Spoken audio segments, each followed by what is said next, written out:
بسم اللہ الرحمن الرحیم۔ گروتھنگ چینل دیکھنے والے معزز ناظرین گرامی، السلام علیکم۔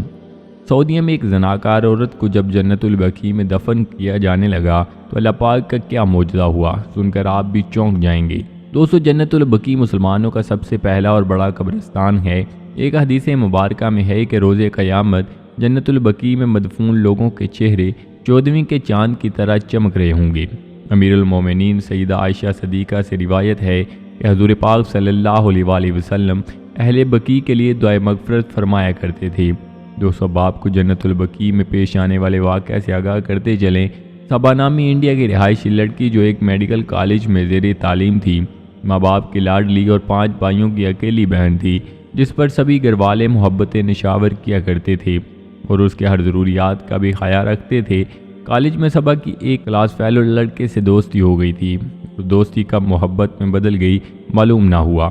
صبا اس لڑکے سے بے پناہ محبت کیا کرتی تھی اور کئی بار اس کو کہہ چکی تھی کہ میں آپ سے ہی شادی کروں گی۔ وہ بھی رضامند تھا کہ میں بھی آپ سے ہی شادی کروں گا۔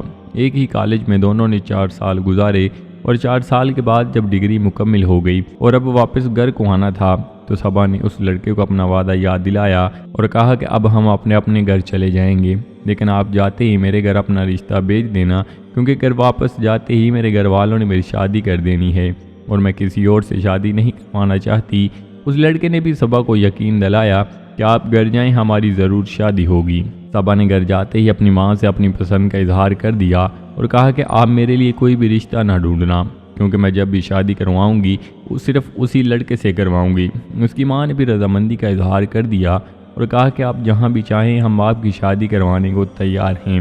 کچھ ہی دنوں کے بعد اس لڑکے نے بھی صبا کے گھر رشتہ بھیج دیا اور صبا کے گھر والوں نے خوشی سے قبول کرتے ہوئے دونوں کی منگنی بھی کروا دی اور کہہ دیا کہ ہم 3 ماہ تک نکاح کر دیں گے۔ اب منگنی کے بعد صبا کی خوشی کی انتہا نہ تھی، کیونکہ جس سے وہ چاہتی تھی اس سے منگنی ہو چکی تھی اور 3 ماہ بعد نکاح بھی ہو جانا تھا۔ اب روزانہ ان کی بات بھی ہوتی تھی، لیکن منگنی سے 1 ماہ کے بعد اس لڑکے نے بات کرنا چھوڑ دی اور آہستہ آہستہ صبا سے دامن چھڑوانے لگا۔ صبا بہت پریشان ہوتی اور اسی سوچ میں گم رہتی کہ آخر ہوا کیا ہے۔ اس نے خود اتنی خوشی سے منگنی کروائی ہے، لیکن اب خود ہی دامن چھڑوا رہا ہے۔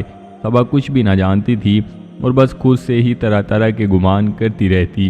ایک دن اس لڑکے کے گھر والوں کی کال آئی اور صبا کی ماں سے بات کرتے ہوئے انہوں نے کہا کہ ہمارا بیٹا کسی اور لڑکی سے محبت کرتا تھا، اس لیے اس نے گھر سے بھاگ کر شادی کر لی ہے۔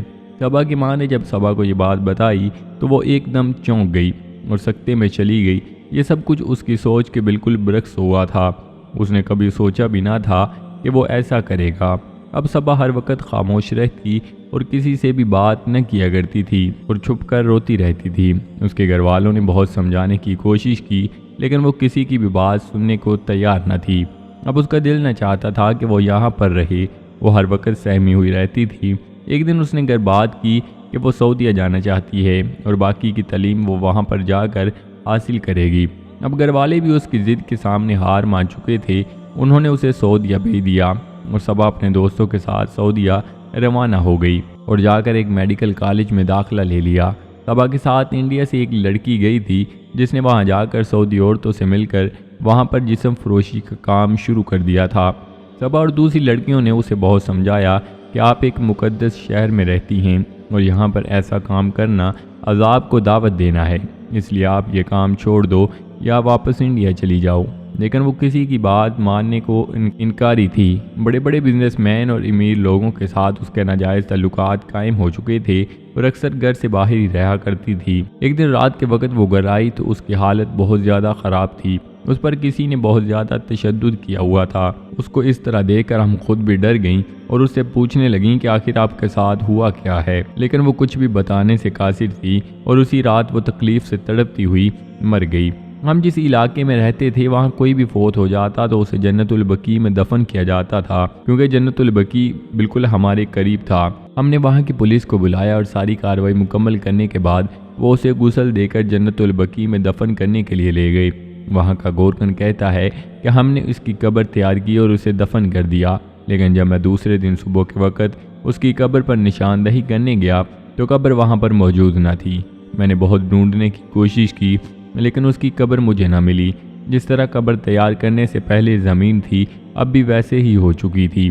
دوستو، زنا ایک ایسا عمل ہے جس کی سزا آخرت میں تو ہے، لیکن زناکار دنیا میں سزا سے دوچار ہوتا ہے اور دنیا کے لیے عبرت کا نشان بن جاتا ہے۔ حضور پاک صلی اللہ علیہ وآلہ وسلم نے فرمایا کہ اے امت محمد، اللہ کی قسم، اللہ تعالیٰ سے بڑھ کر کسی کو غیرت نہیں آتی کہ کوئی مرد یا عورت زنا کرے، اور میں اللہ کی قسم اٹھا کر کہتا ہوں کہ جو کچھ میں جانتا ہوں اگر تم جان لو تو ہنستے کم اور روتے زیادہ، جس سے معلوم یہ ہوا کہ زنا کی سزا تمام گناہوں سے بڑھ کر ہے اور زناکار کے لیے آخرت میں بھی سخت عذاب تیار ہوگا۔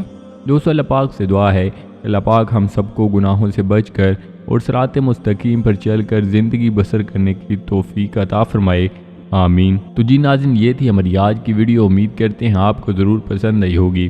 ویڈیو کو لائک کر کے دوستوں کے ساتھ شیئر کرنا مت بھولیے گا، اور نئے آنے والے دوستوں سے گزارش ہے کہ چینل کو ضرور سبسکرائب کر لیں اور ساتھ لگے بیل آئیکن پر لازمی کلک کر دیں تاکہ مستقبل میں اپلوڈ ہونے والی ویڈیوز کا نوٹیفیکیشن آپ تک بر وقت پہنچتا رہے۔ تو جی ناظرین، ملتے ہیں ایک نئی ویڈیو کے ساتھ۔ اپنا بہت سارا خیال رکھیے گا، دعاؤں میں یاد رکھیے گا۔ اللہ نگہبان۔